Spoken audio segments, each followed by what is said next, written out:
As we have seen already the basics of a potentiometer, this is the potentiometer, this is the axillary circuit. When the key K is switched on, this battery will send you a constant current through this potentiometer, and that is called axillary circuit. A battery of EMF epsilon naught is connected between end A and B of the potentiometer wire through an ammeter and a rheostat. This circuit is called axillary circuit. By closing the key K, a constant current is maintained in this potentiometer. Now let us forget about this part. Now we have to compare the EMF of these two batteries. That is, one is E2, let us see E2, E2, this is unknown and this is known. These are two EMFs, epsilon 1 and epsilon 2 are the two cells with EMF E1 and E2, which are to be compared. This positive terminal of both the cells are connected to end A, and the negative terminals are connected through a switch S, through a resistance box, through a sensitive galvanometer, and through a jack.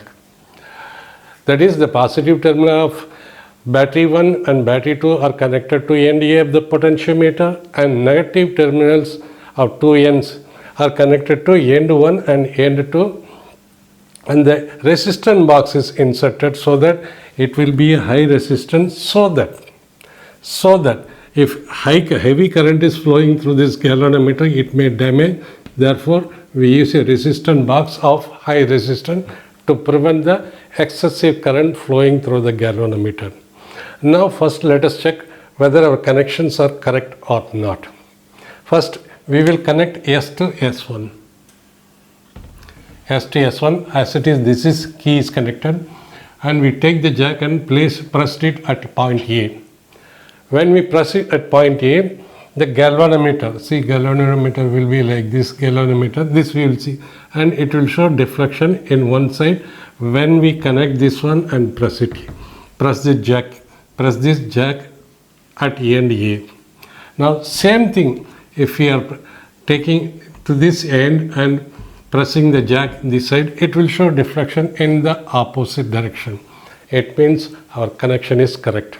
Same procedure we can follow it for the battery with this EMF. We are connecting here. This battery is come into the circuit now. We press the jack A this side, the deflection should be one side, and we press the jack in this at this end of this potentiometer wire, the deflection of the galvanometer in the opposite direction. That is to check the connection of potentiometer, S1 to be closed and jack J to be pressed at end A. Let the deflection in the galvanometer be in one direction. Now J to be pressed at end B. The deflection of the galvanometer should be in the opposite direction. Then our connection is correct. And we will check for battery 1 and battery 2 also. Now let us take this one now. Since we have pressed this key K and the current is flowing, a constant current is flowing in the axillary circuit, that is, this is axillary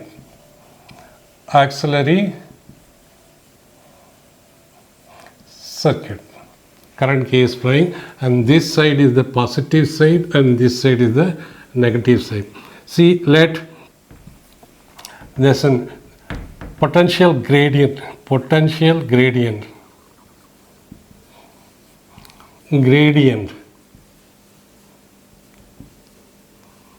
of potentiometer wire AB. Potential of this is equal to, that is, K is equal to V by L, already seen, R. V is equal to the potential is equal to the potential grade into the given length. It means the potential of any length L is given by potential of any length L is given by V. Potential is equal to K into L.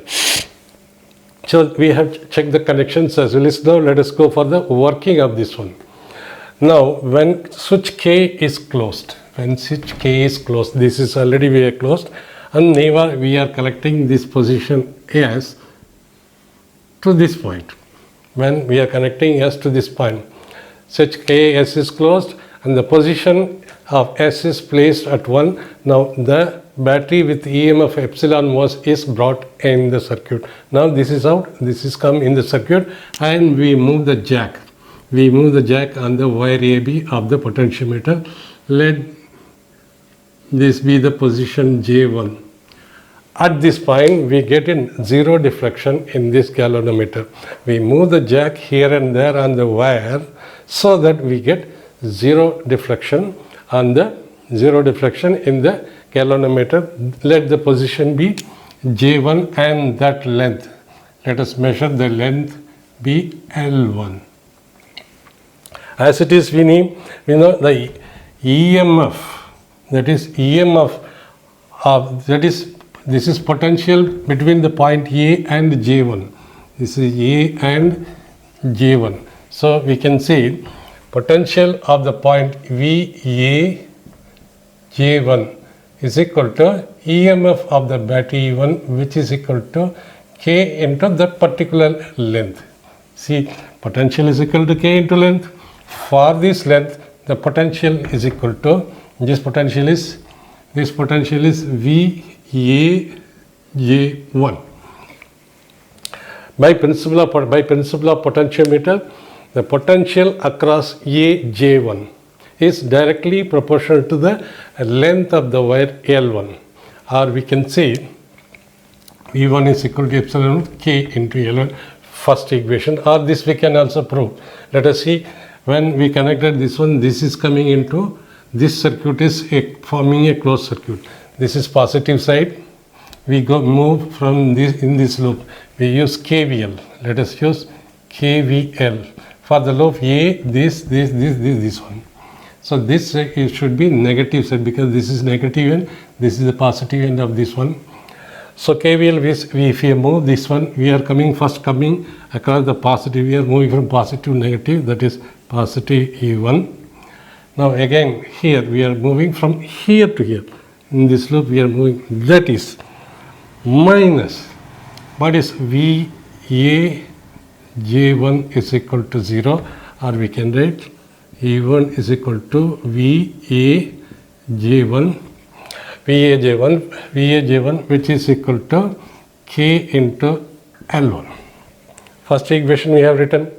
Now null point is obtained, we connected this battery, null point we have obtained at J1, and we have written the equation using the principle of potentiometer. Now let us disconnect this one and connect to this battery. Now this battery is come into contact now. This battery is included in this circuit. Now we can say, now at this null point, for this we get at this point. See, we get at J2 and its length is L2. Let us say at this point of L2 we get, when we move this wire after connecting this one, when we move the jockey on this wire, we get null deflection in the galvanometer at this point, which is at a distance of L2. L2 we can write the same thing now. See, VA J2, this is for battery E2, this is for battery E1. VA J2 is equal to epsilon 2 is equal to K into, this is L1, K into L2. That is what is principle of potentiometer says, potential across any point A to J. A is directly proportional to the length of the wire, that is potential across any point of length L is directly proportional to this, and this is the principle of potentiometer. According to this equation, VAG2 is equal to A2 is equal to, that is, this is the, with this equation we will use KVL here also for this circuit. We come this way, plus to minus, it means epsilon 2. Then again we are going this way. This is negative side of this battery, negative to positive. It means this potential is negative potential minus VAJ2, that is equal to 0. that is equal to VAJ2. So that is, this is equal to VAJ2, which is equal to potential gradient into its length. This is what we have studied from the principle of, all we are obtaining for this null deflection. This is the position and the length is L, and this potential is direct potential across this wire. That is, this potential is equal to its potential, which is proportional to L2. So now from this both the equation, we divide E1 by E2. E1 by E2. E1 is equal to K into L1, and E2 is equal to K into its length. K into its length.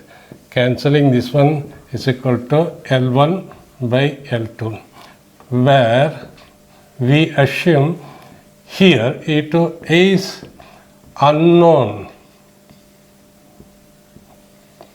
EMF of cell 2.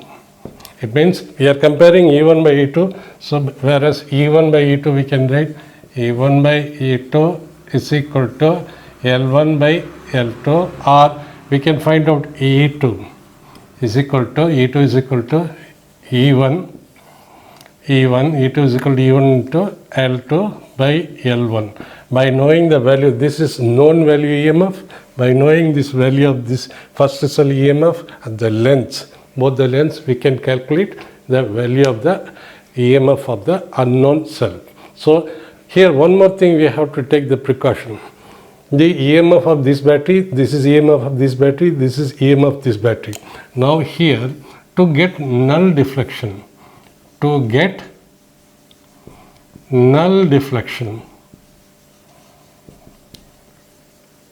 where in galvanometer,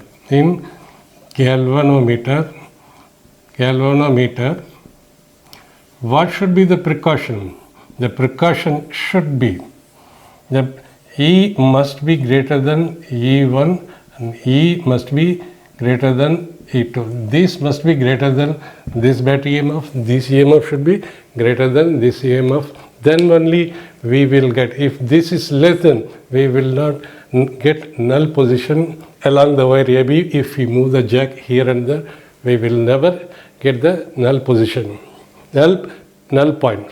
So the auxiliary circuit battery should be greater than the EMF value of the first one and second one. By knowing the value of this and this, we can calculate easily the value of EMF of the second battery.